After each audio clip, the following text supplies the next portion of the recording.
Coexisting with our mortal existence is the supernatural realm. The only thing that separates us from the other side is the veil of comprehension.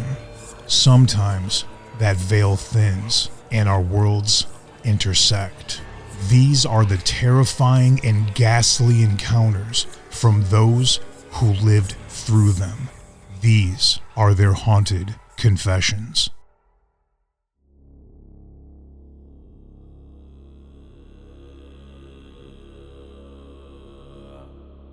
They say that there are two specific questions regarding our existence on this mortal plane.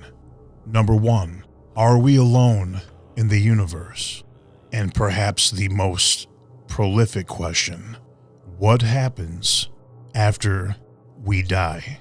Death is the ultimate inevitable, the one guarantee of life. For some, they believe nothing happens, that we simply cease to exist, that our intelligence, our energy, the soul, simply powers off. For others, they believe we go to a specific destination, coinciding with how we lived our life, being judged and ultimately sentenced to a place in accordance with our soul. Either punishment for eternity or happiness and joy. Others believe we continue on, born into a different body with no recollection of our former life. These are just a few examples of almost infinite religions, customs, beliefs. Without ever having experienced the transition, who can honestly say they know? I myself have seen and heard enough things to surely realize that death is certainly not the end. Over the centuries, many experiences have been documented regarding death. Observations from doctors, surgeons, witnesses. Over the centuries, we've gained a little bit of insight to what may happen when somebody transitions over, because some actually come back.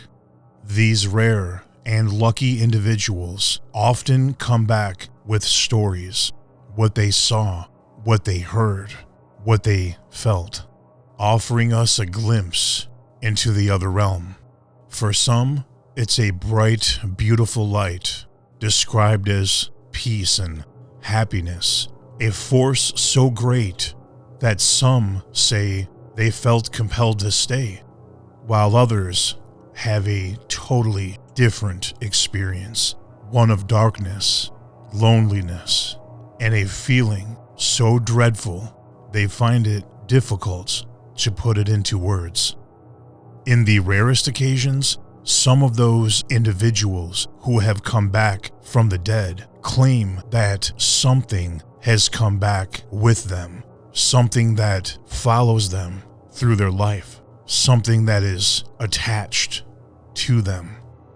The following conversation is about exactly that.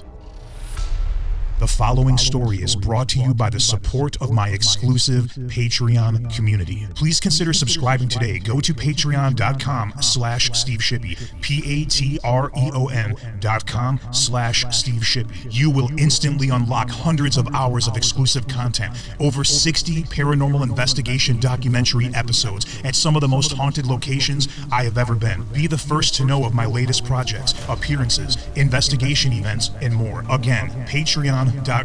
Join a community of like-minded people. Join, binge, and participate. Haunted Confessions with Steve Shippy.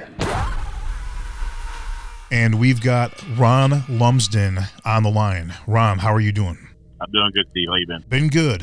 Now, we've talked on and off throughout the years, and you've definitely given me a small preview, I guess, if you will, about an extreme experience that very few people on this earth have ever gone through. Where would you like to begin?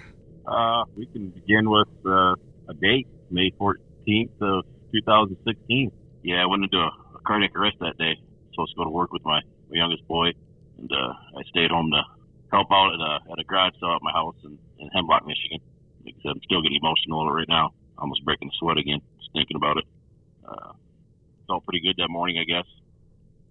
Was joking around with my wife and her good friend Tina that day, and later on I got kind of tired of dealing with the garage sale stuff, so I went in the house and sat by myself for a little bit.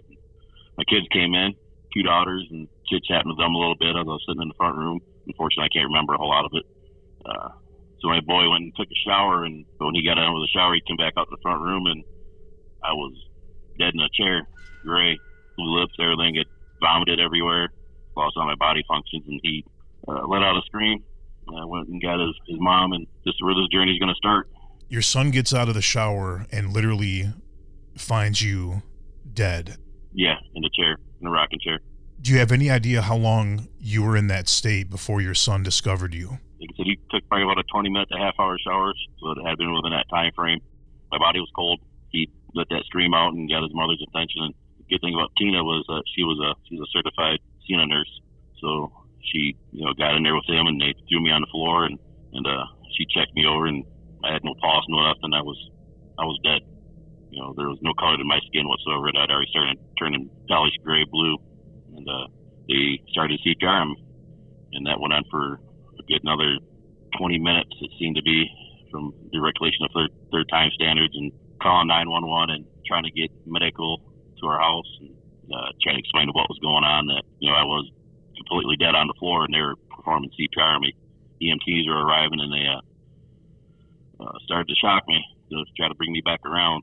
It was 3 to 4 shocks, got me up on the gurney, and I flatlined again in the ambulance. So it's just an odd story for me to be talking about it right now still. If she wasn't there to begin those measures of CPR, there's probably a really high likelihood that you and I wouldn't be speaking at this moment. We're not speaking right now. No. Wow. I don't make it. Intense as this already sounds, and I guess one might think this is as bad as it gets. This is just really the beginning of this journey.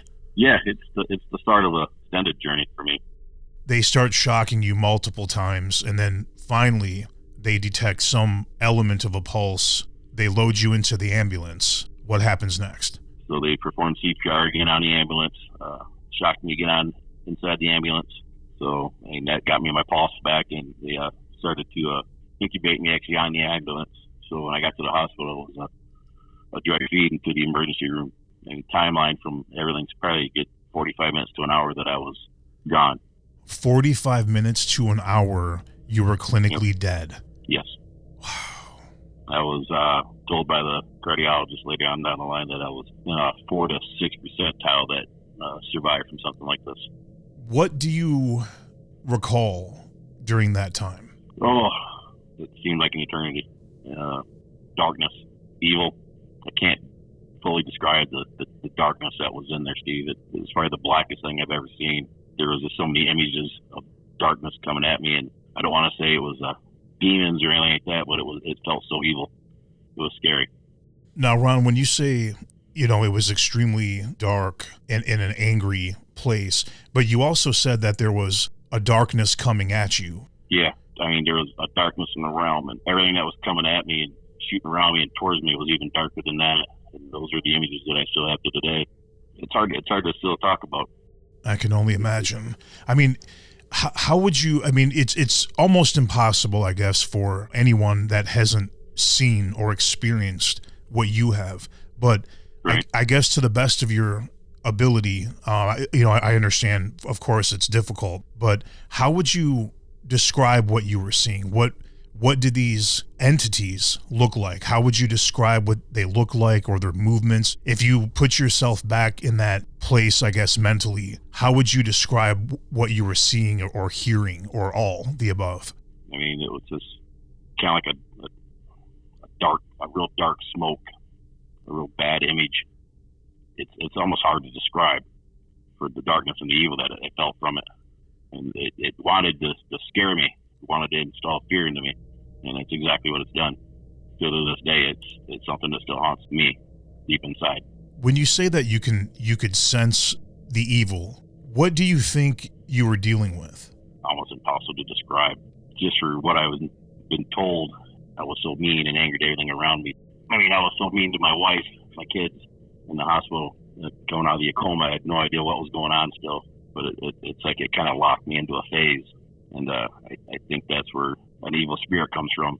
Let me propose this question for you. Listening to everything that you had just said, do you think it's possible that you were affected by this darkness, this evil, where you were, and that perhaps that effect on you is what could have caused the way that you were feeling and reacting when you came out of this coma? Do you think it was your anger about what happened to you, or do you think that this could have been where you were and what you were exposed to still affecting you as you were brought back to this reality?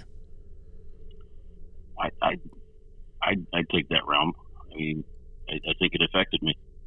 It got into me. It pushed anger off that, you know, I wouldn't see myself doing to my family. I mean,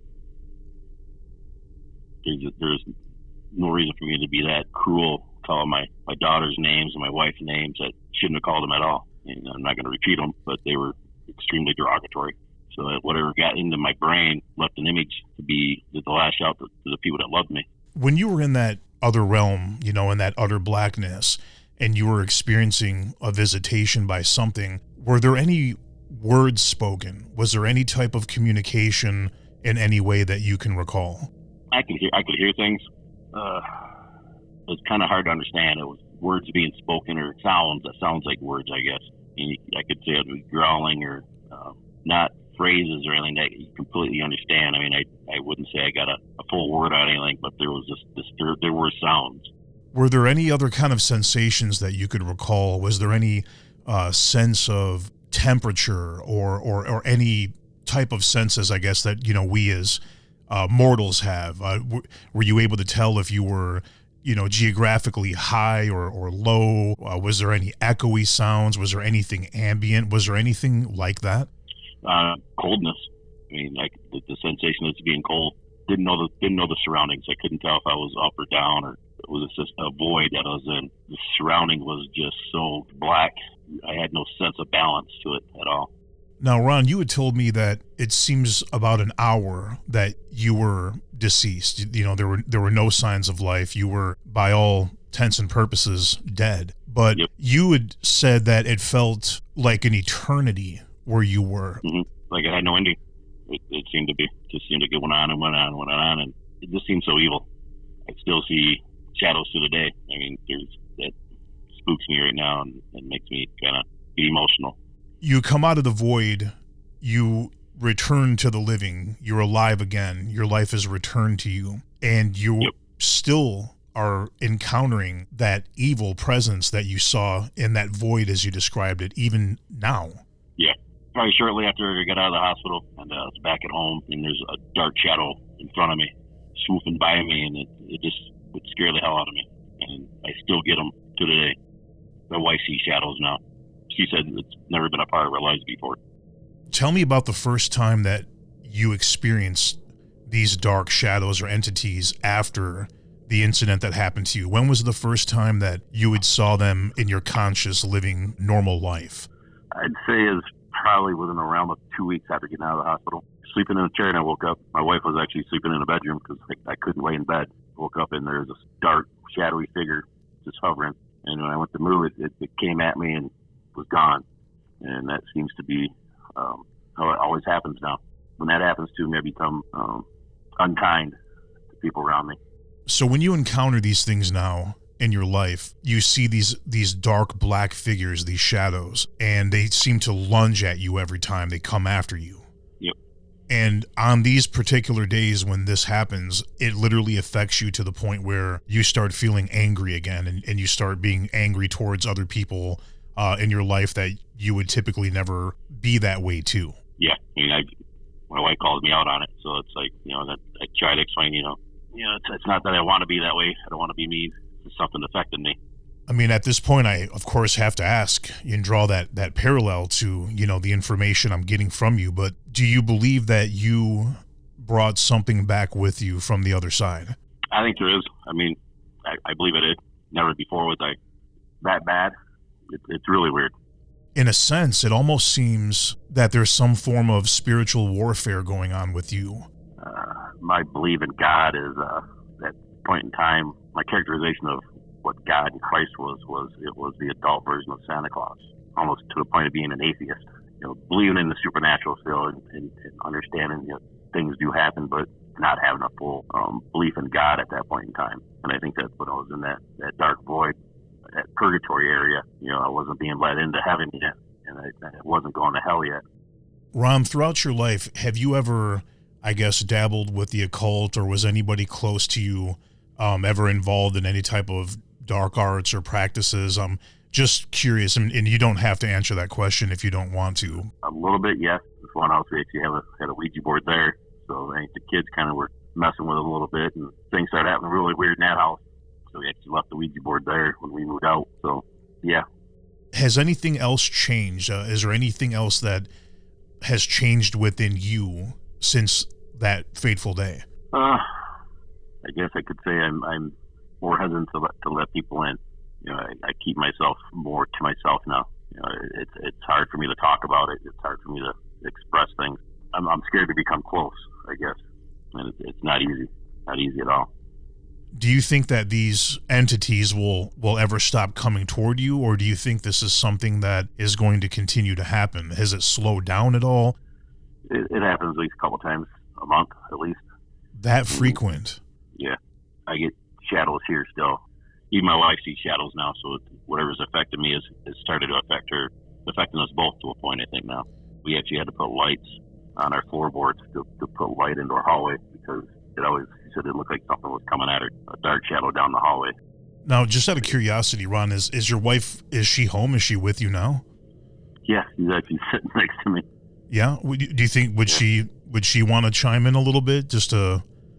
Yeah, I mean, I'm sure she would. If you want to discuss anything, dear? Yes, you can. Oh, okay. I can hand the phone off to her. All right.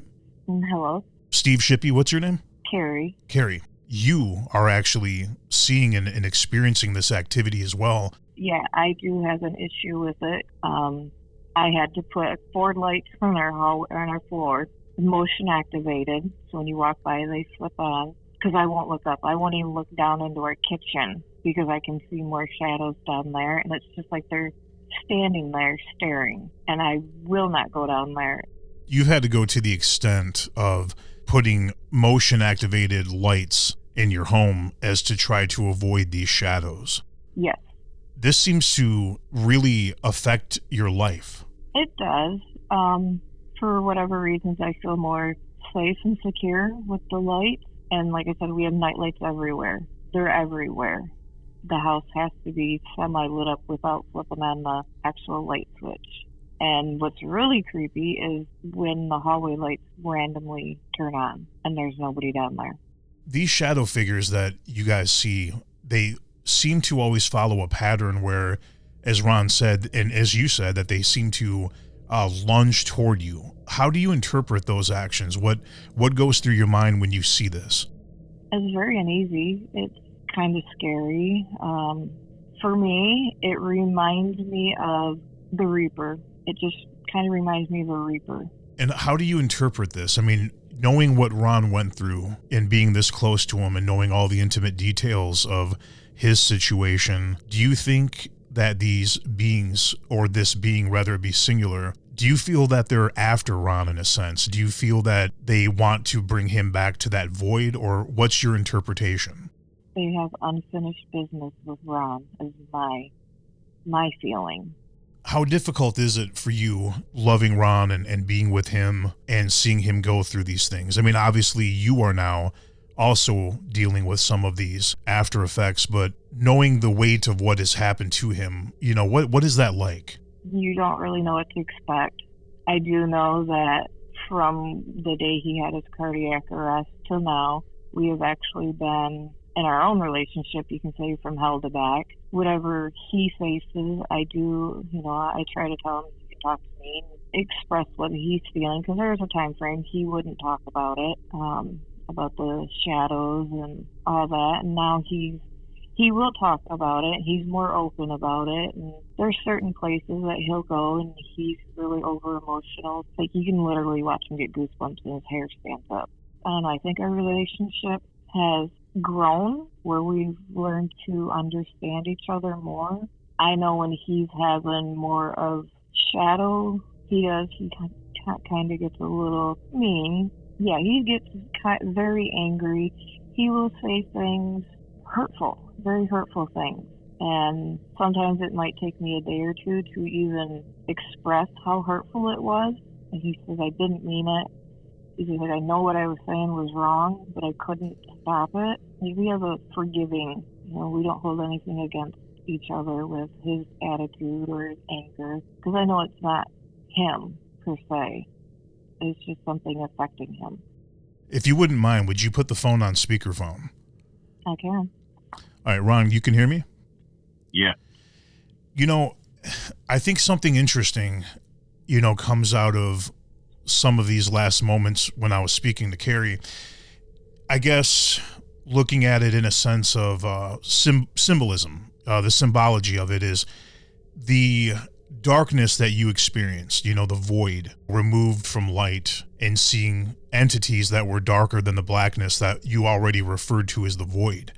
Now, you look at what's happening today in present day, and as a result of seeing these shadowy figures in the home, Carrie has gotten to the point of wanting motion lights throughout the house as to combat, in a sense, light is the answer to darkness. I'd agree with that. There's a lot of light that I hear, through this phone call. Obviously, we talked about some very dark things, and some things that were very unnerving and very unsettling and are definitely. But there is a lot of light, just like those ones in your hallway that activate with motion, in the sense of there's a love on the other end of this phone. The fact that Carrie had said, we don't hold grudges. We go through these things. We're struggling with what happens, but at the same time, there's that defined love between you two and that forgiveness. And I think that no matter what these things are, whatever you encountered during that hour or your eternity, so to speak, love is going to win.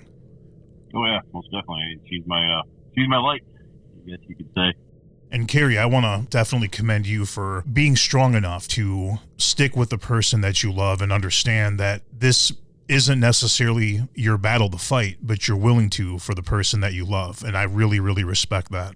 Thank you. Quite frankly, after listening to your story and knowing that these things are still going on, I think it might be time that perhaps we have a conversation outside of this, and maybe there's a way that I could help out. Yeah, I'd appreciate that.